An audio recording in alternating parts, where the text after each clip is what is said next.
A FondJoy 2-pack? Why not? But are these figures any good? Let's find out. Hello and welcome back to the channel. In this video we're gonna take a look at this FondJoy 1/9 scale Batman v Superman 2-pack that I just got from DC Marvel Toy Store on AliExpress, so a big thank you to them for making this review possible, and in case you want to get this set from them, link is down in the video description, so check it out. Okay, first a quick look at the packaging, and this time it is wider than usual because of course it contains two figures. But it's a nice dark box showing this image in front where we see a large close-up of armored Batman from the profile and a view of the city behind him. And then in front of all that we have a smaller image of Superman. And then here it says Batman v Superman 1/9 scale action figure. Up here we have a DC logo and this authenticity sticker. Down here in both corners we have some more company logos and of course a FondJoy logo. On this side of the box there is just this text. Back of the box shows both figures with their accessories, and then here we have some basic information about the product. This is not a toy, only suitable for ages 15 or above. Other side has the same text that we already saw. Batman v Superman symbol is on the top and on the bottom. So now, let's open it up and let's take a look at these guys. Here are both of these figures out of the box, and my first impressions are that they look pretty good. Plastic feels good, the overall sculpt as well, and so far I haven't noticed any looseness, any issues with the joints. Now, I don't have that many experience with FondJoy figures. Previously, I reviewed their newest Superman with Crypto, and that one is really good, so I'm expecting to see the same level of quality on these guys. I would prefer them to be in a 1/12 scale, but they are in a 1/9 scale, so they are bigger than your standard 6-inch action figures. Superman is around 18.5 centimeters tall and Batman is around 19 centimeters tall. And here you can see how they look next to each other, and obviously Batman is slightly taller. Now we're gonna take a closer look at these guys and we'll start with Superman. Here is how the head looks, and you probably already noticed that there is an unfortunate issue on my copy. There is this misprinted line above the eyebrow, and there is one here on the side as well. And that's a shame because I think that this head turned out pretty good. I will try to wipe that off and hopefully I won't damage the head. I also hope that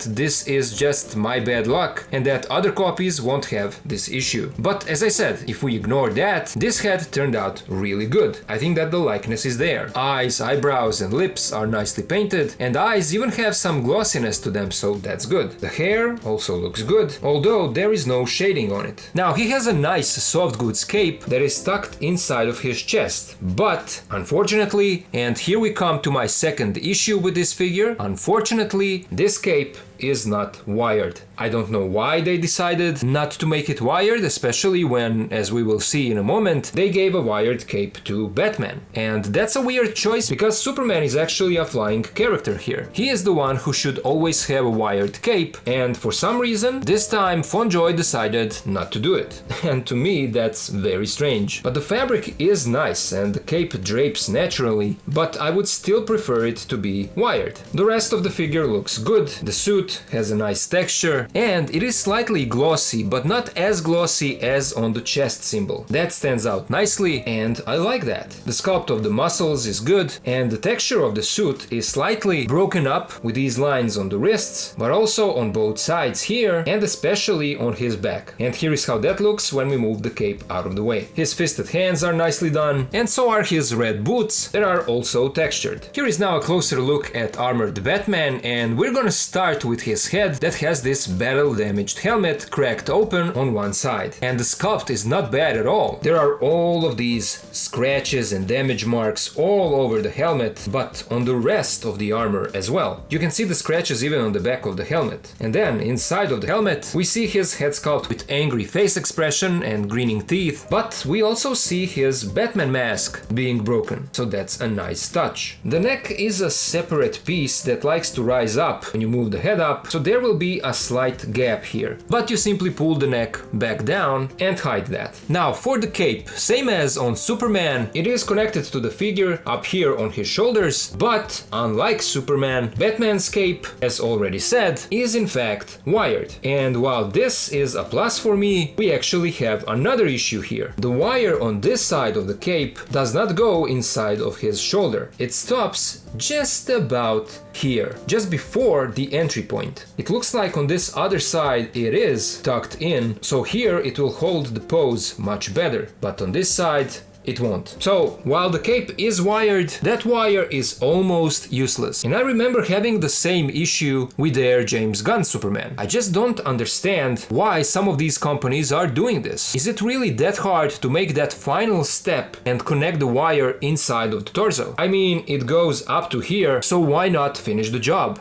That really annoys me. And as far as the fabric goes, this one is rougher, stiffer than the one on Superman's cape. And then moving to the torso on this guy, you can see that the chest piece is messed up here. As I already said, same as on the helmet, we have all of these scratches across the whole suit, but I have to say that I'm not a fan of the way that they designed this part where the chest and belly are connecting. This upper part of the belly is too curved in for my liking. It just looks strange to me, almost like there is a piece missing in between the two because of this gap. Now you can hide it by leaning the chest forward, but then the figure will look strange and hunched over. The design of these armored layers is fine. Arms also look good. Shoulder armor is not the same on both sides. This one has only scratch marks, but this one is more damaged and looks almost melted. Arms have these big gauntlets with golden spikes, and the fisted hands also look good. Here is how the back of the figure looks when we move the cape out of the way, and you can see all of these nicely sculpted details. The belt is black on the back, and it is painted in dark gold here in front. Then we have his crotch armor and his armored legs with these spikes on the side. He also has his big boots with these nicely sculpted spikes on the bottom. I like the overall big and bulky look that this guy has because of his armor. Let's now take a look at the articulation on these guys, and we're gonna start with Superman. Up here, the only point of articulation is at the top of the neck, so here you will get a nice range of movement for the head. It can rotate 360, tilt side to side. Here is how far he can look down and then up, and this is not bad at all. This guy doesn't have butterfly joints, so that's a shame. And because of that, here is how far his arms can go across the chest, and here is how far they go across his back. Arms rotate 360. Here is how far they move out. We have a bicep swivel, elbows bent this far. We have a swivel in the wrists and a hinge in all directions. Then we have two cuts in the torso, and these together give you a nice side-to-side rotation, a nice side-to-side tilt. He has a fantastic forward bend. Look at this. And then here is how far he can bend back. We have drop downs in the hips. Here's how far the legs move out, forwards and back. We have a thigh swivel, knees bent this far. Then we have a swivel in the ankles, feet move forward, back. We have a nice toe joint and a somewhat limited ankle pivot. For Batman, we have 2 points of articulation up here at the base and at the top of the neck. So together, those 2 points give you a nice range of movement. He can look side to side, tilt the head side to side a little bit. Here's how far he can look down. Here is how far he can look up. And same as with Superman, I don't think that this guy has butterfly joints, but there is a little bit of forwards and back shift. Here's how far the arms go across the chest, and here is how far they go across his back. Arms rotate 360. Shoulder armor pieces are connected to the back of the shoulders, and they are made out of a rubbery material, so they do go out of the way when you move the arms. Arms go out this far. We have a bicep swivel, elbows bent around 90 degrees. Then we have a swivel in the wrists and a hinge in all directions. And then 2 cuts in the torso, up here and down here behind the belt. So together they give you a side-to-side rotation, a nice side-to-side tilt. Here's how far he can bend forward and then back. We have drop-down hips, legs move out this far, forwards and back. There is a thigh swivel, knees bend this much. We have a swivel in the ankles, feet move slightly forward, slightly back.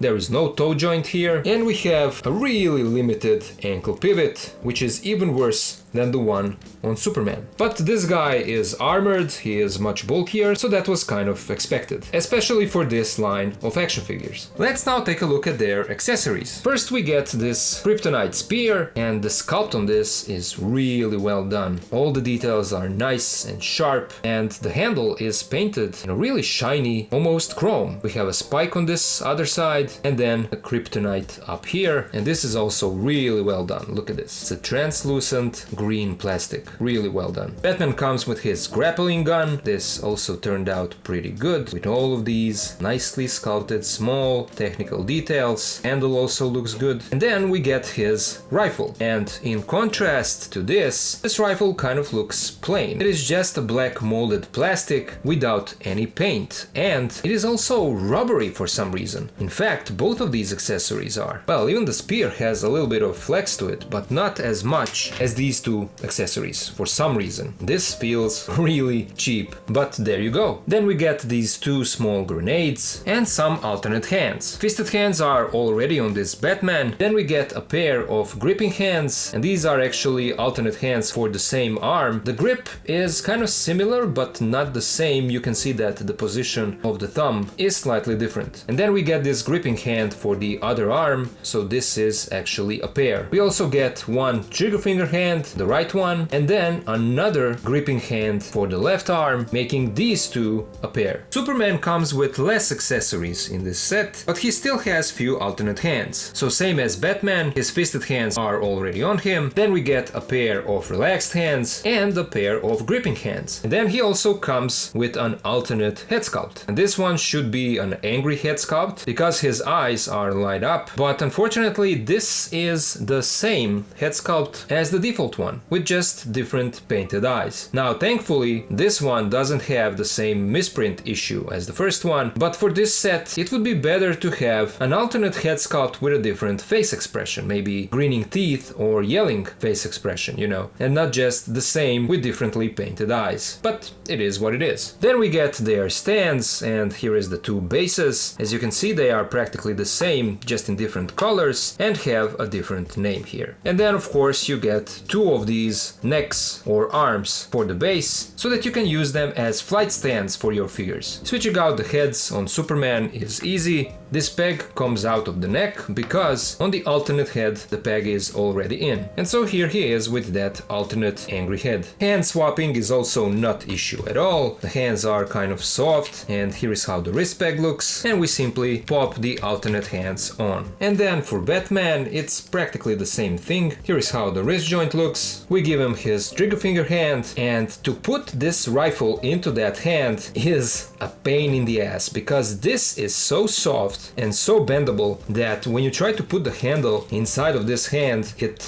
warps, bends, and it's really difficult to do. You will be able to do it with a little bit of patience and effort, but again, it's a pain in the ass. And then of course any of these grabbing hands can grip this kryptonite spear. Let's now compare these guys to some other figures, and we're gonna start with this. Here is how they look next to FondJoy James Gunn Superman and McFarlane Toys Superman. And as you can see, all of these are practically the same size, so they scale well together. Obviously the figure from the same line will be in scale with them, but McFarlane Toys have practically the same scale, so there you go. Here is how they scale with LPZZ or UPF Arkham Knight Batman and InArt Dark Knight Trilogy Batman. Here is how they scale with few City Toys knockoffs. We have the brown suit Wolverine and black and gray version of Batman Hush. Here they are with Mass Toys Symbiote Spidey and AC Factory Ultron, original Revoltech 2.5 Deadpool, and a knockoff of Revoltech Armored Titan. Here is how they scale with Sexy Eyes 2019 Eliminator and Manticora, SH Figuarts Anakin and Darth Maul, knockoffs of Figma Link and Alice, Roman Key Big Guy Base Body and ZD Toys Mark III Iron Man, Mayfax Classic Suit Spidey and Daredevil, Star Wars The Black Series Vader and Stormtrooper, Marvel Legends Maximum Series Spider-Man and X-Men 97 Wolverine, NECA Movie TMNT Raphael and Masters of the Universe Revelation He-Man, NECA Feral Predator and Savage Crucible Veteris Repax, and finally YOLO Park Transformers AMK Pro Series Optimus and Starscream. So there you go, that was my look at FondJoy 1/9 scale Batman vs Superman 2-pack. And as you saw, I do have some issues with both of these figures, especially with their soft goods capes, and my Superman copy has that unfortunate misprint on the default head, but in general I still like how this set turned out. Both figures look good, they are made to be posed together on your display. Articulation is not on the level of Mayfax for example, but it is still good enough. We get a decent spread of accessories, plus a nice base for each figure. So overall, while there certainly are some issues here, I still like this set and I do recommend it if this is something you would like to add to your collection. Once again, I got it from DC Marvel Toy Store on AliExpress, and you will find the link down in the video description. You've heard my thoughts and now I would love to hear yours. So what do you guys think about these figures? Do you like how they look? Do you plan to get this set? Let me know all of it down in the comments. As always, a huge thank you to my Patreon and channel members for their support. If you can also join and help, please do so. Links are in the video description. And of course, to all of you guys, thank you so much for watching. Thank you for being here with me, and I'll see ya in the next video.